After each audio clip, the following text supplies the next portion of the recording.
All right, so I saw a few of you were trying to finish like this. Make sure when you slide, forehead goes to the mat. And now I'm just gonna switch my legs.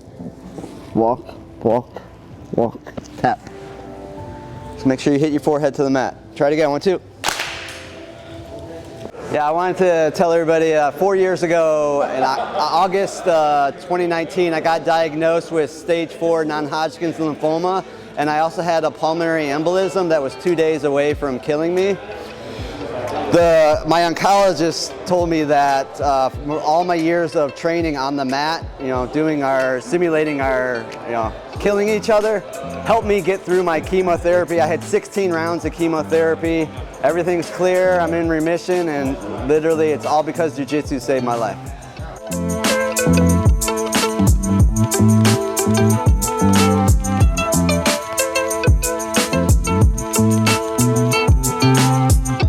I've been teaching the executive class since February of this year. I had to take a little break from training for a bit, and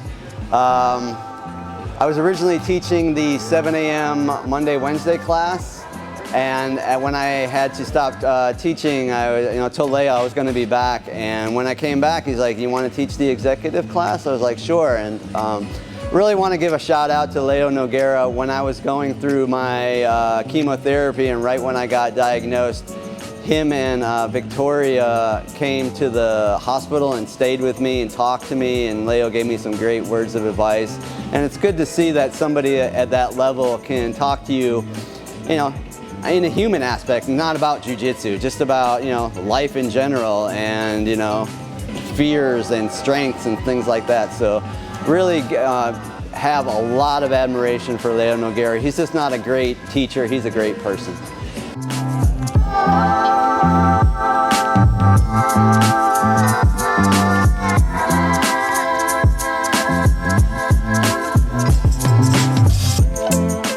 I was training throughout my whole chemotherapy. I would have to take like 2 or 3 days off after the chemotherapy was done to make sure my blood cell count came back up.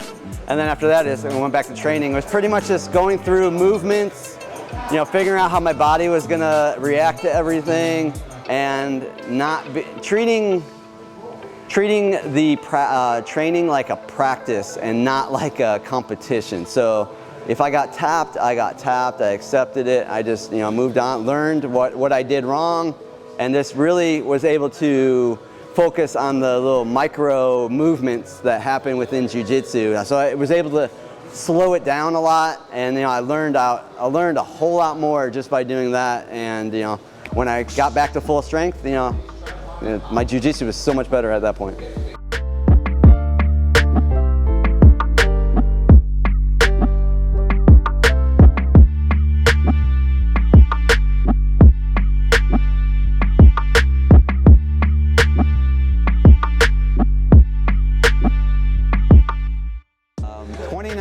Was probably the toughest year, even with not even including the cancer. In July, we had to put my 16-year-old dog down.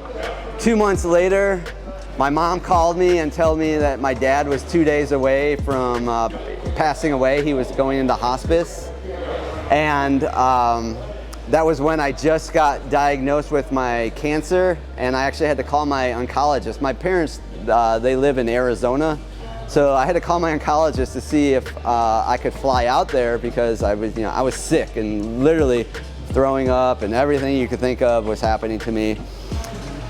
My oncologist said she did not recommend it, and I told her, I was like, my father is literally 2 days away from passing, and I need to have my last moments with him.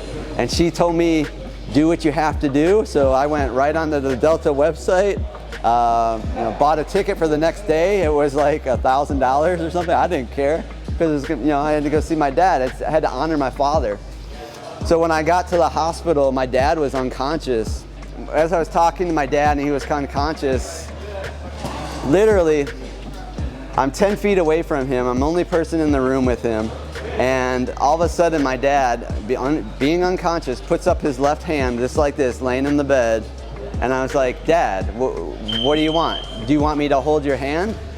And so I walked over there, took my left hand, grabbed his, and I tell everybody this, literally it was the hardest he's ever held my hand. Being unconscious, having all those things strapped to him, he was holding my hand, and I started talking to him, thanking him for everything. And I realized, I was like, I do not want to let go. I do not want to be the one who's going to let go of this grip. So I held on to the grip for about 40 minutes. Sometimes I had to take a knee, lean up against the bed, and just like my hand got sweaty holding it. I was like, I did not want to let go of my dad's hand. And I was just like thanking him for everything. And then eventually I was able to, I let go, and it's like I got my peace and everything. And then when he went into hospice and I had to leave, and 2 days later, I went out there with one of my black belts, and it was stitched with my name on it. It was J. Donovan, and my dad was John Donovan, so we both had the same first initial. And as he's sitting there, I thanked him for making me a man, being tough on me, showing me how the world really is, not coddling me. We had a really hard relationship growing up, but as I got older, I really, he became my best friend. And I told him I wanted to promote him to a black belt, but not as in jiu-jitsu, but a black belt as a father. So I placed it against his waist, and I just thanked him for being what it meant to be as a man, as a father in my aspect, and now as a grandfather. And he ended up being cremated, and I had my mother cremate the belt with him. So it was just one of the things I felt like honored him, because I'm his legacy, and everything I do positive is an effect of him. So he was my instructor.